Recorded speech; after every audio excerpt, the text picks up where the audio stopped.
Grupo Financiero Interacciones presenta.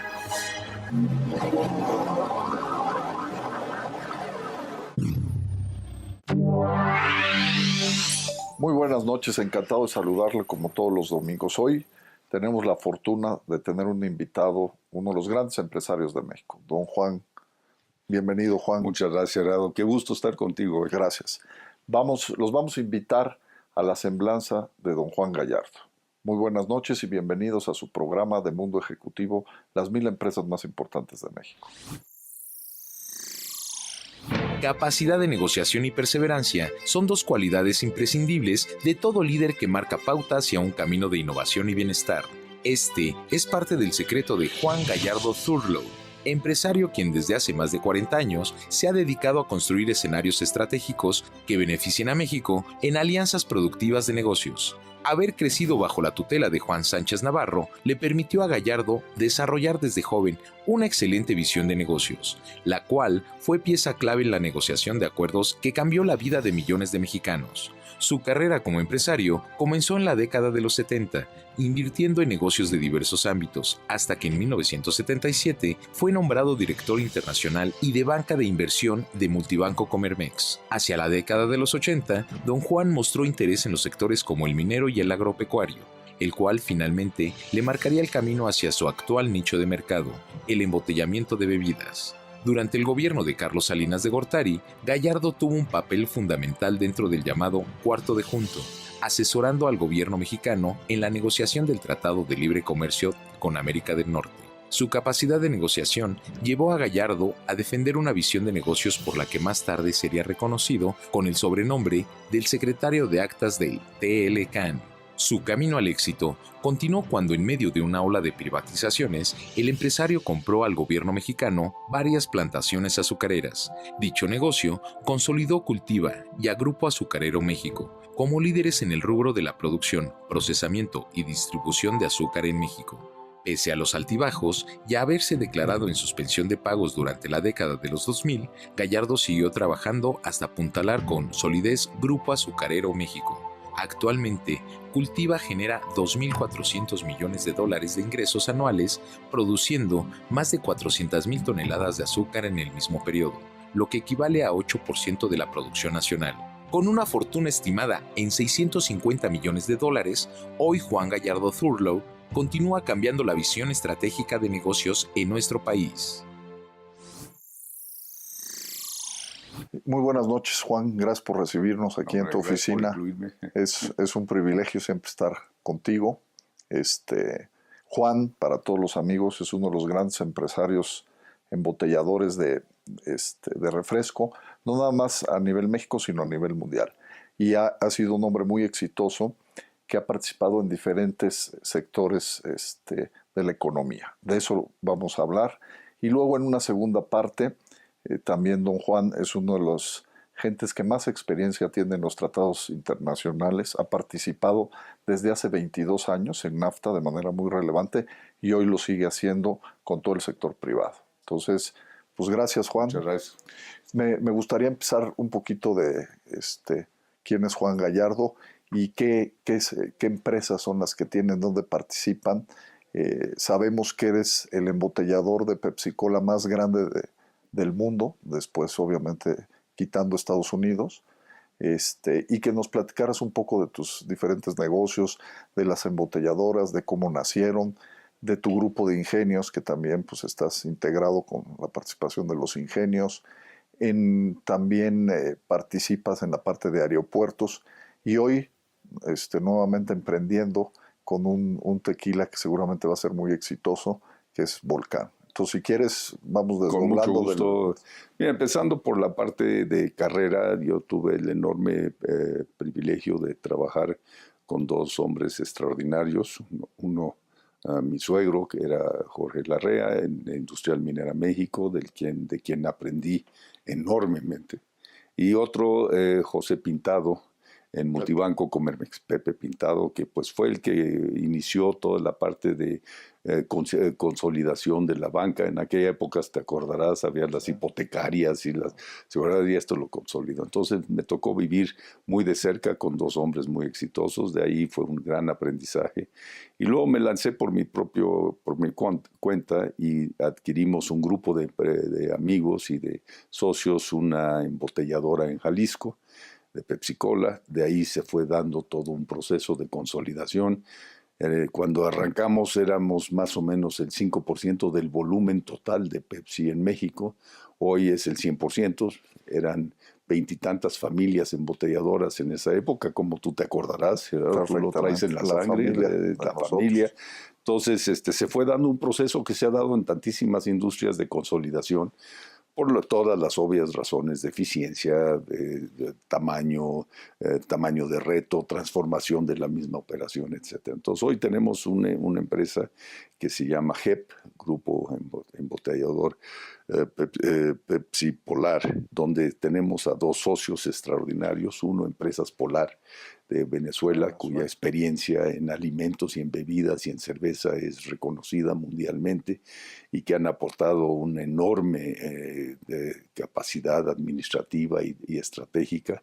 Obviamente seguimos con Pepsi de socios, fuimos sus primeros socios desde 1900, recordar, fue en 88, 89 cuando entraron de socios por primera vez, la primera vez que se asociaban con un embotellador, y han seguido con esa participación. Entonces la combinación de los tres grupos hace una empresa muy sólida, muy grande.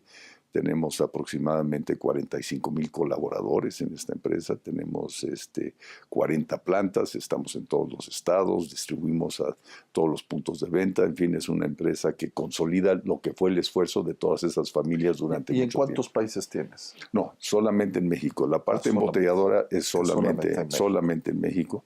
Y con el 100% del mercado. De Pepsi Cola. De Pepsi Cola, sí, yo pensé de lo demás. Bueno, ojalá poco a poco, un poco más cada día. Pero, en fin, esa es una. Como natural seguimiento de la parte embotelladora nació la participación en los ingenios.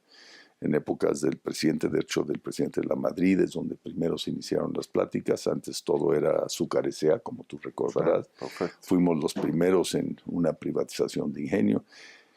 Y poco a poco eso se fue consolidando, se vio que no era solamente útil como proveeduría de una materia prima fundamental, sino que además, una vez más, las economías de escala, la posibilidad de desarrollar mercados nuevos, las posibilidades de exportación, etc. Una gran incidencia social. Una enorme incidencia social. La verdad nos sentimos muy orgullosos de lo que hemos podido lograr, digamos, dentro de cada uno de los ingenios en las zonas. Acabamos de completar una escuela, por ejemplo, en el ingenio de Tala, donde hijos de los trabajadores están pudiendo aspirar a una calidad educativa mayor. Lo mismo lo hicimos en Sinaloa, en el ingenio del Dorado, y lo pensamos seguir haciendo. Perdón que te haga un paréntesis. Ya que hablas de temas de educación, sé que ustedes tienen una fundación. Sí. Que está dedicada a la de hecho, tenemos presencia. La educación primaria, ¿no? Sí, bueno, esta se dedica exclusivamente a la educación primaria. Es un modelo muy interesante, Gerardo, porque lo presumo mucho porque lo heredamos, no fue idea nuestra, sino simplemente tuvimos el privilegio de seguirlo. Yo creo que en ese sentido, y haciéndolo crecer. Pero el concepto es el siguiente: el estudiante de primaria no paga su colegiatura con dinero, lo paga con una serie de compromisos. Compromisos que se hacen entre los estudiantes, los padres de familia y los profesores, y que incluyen muchos valores de civismo, de puntualidad, de trabajo, de materias, etcétera, y crea una cultura que ha sido muy útil. Entonces, ya cumplió 50 años la primera escuela, hoy ya tenemos 6 y seguiremos abriendo más.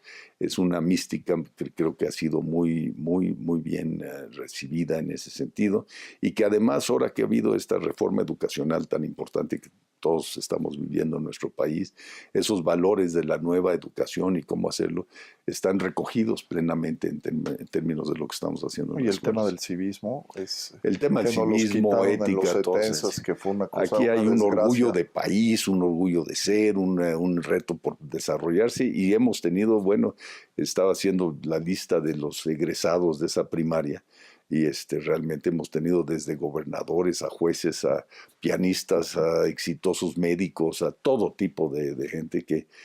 La convicción del hombre que lo fundó era muy sencilla y yo creo que sigue siendo muy válida. Es que el punto más importante es el inicio de la educación.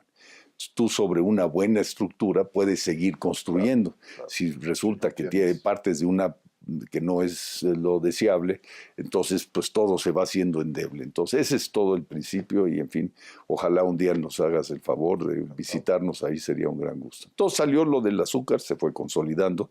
Hoy en día, como has visto, ya la industria azucarera de nuevo es 100% del sector privado. Creo que se ha dado una consolidación muy, muy valiosa y que ha sido una transformación de los tres jugadores que están en la industria. Uno, la parte laboral, donde el contrato ley se ha ido modernizando para adecuarse a que la gente tenga carrera, que yo creo que es importantísimo que puedan tener una carrera y eso se está dando. Y otro es en la relación con el campo, tanto la parte ejidal como la parte privada, en términos de incentivos y de seguimiento y de cumplimiento de los tres. Eso da al final una industria competitiva. Y eso, súmale el tema de Estados Unidos y su necesidad de azúcar, nos da un mercado norteamericano extraordinariamente atractivo y cada vez más estable. Oye, haciendo otro paréntesis antes de entrar a los otros sectores de los negocios que tienes, el tema del azúcar, ¿en qué acabó? El tema del azúcar acabó una cosa muy importante. Yo creo que ha sido inclusive un poco mal entendido en el tema. En el tema del azúcar México va mano a toda el azúcar que necesita Estados Unidos, punto. Ese es la piedra angular del acuerdo. Pues es un gran logro. Ese viene desde el TLC, claro. Pero por una serie de situaciones que todos conocemos, de diferimiento de los intereses en Estados Unidos, no fue hasta hace poco que ya ese derecho quedó plasmado. Ahora, eso obliga a que uno, podamos entregar oportunamente. 2, sepamos con tiempo qué tipos de azúcar se deben de poder estar mandando y a dónde. 3, contemos nuestras canicas en México para ver quién tiene derecho a poder hacer esas exportaciones. En pocas palabras, al final del día, un ordenamiento de todo el mercado de edulcorantes de la región. Esa es la gran transformación que se consolidó en las últimas negociaciones. Hubo algunos cambios en términos de qué tipo de azúcar debe ir dónde. Hubo algunos cambios en Pero quedó abierta. Pero quedó establecido. Tipo de azúcar, nada más con ciertas cuotas. Con ciertas características, okay. ¿No? Ciertas características de qué tanta azúcar estándar, qué tanta refinada, con qué tipo de producto. Todo cumplible, pero al final del día el gran valor es el ordenamiento. Y ese ordenamiento quedó plasmado y el derecho a hacer mano hasta todo lo que podamos surtir. Entonces ese fue el resultado. Gracias, Juan. Vamos a un corte en su programa Las 1000 empresas más importantes de México de Mundo Ejecutivo.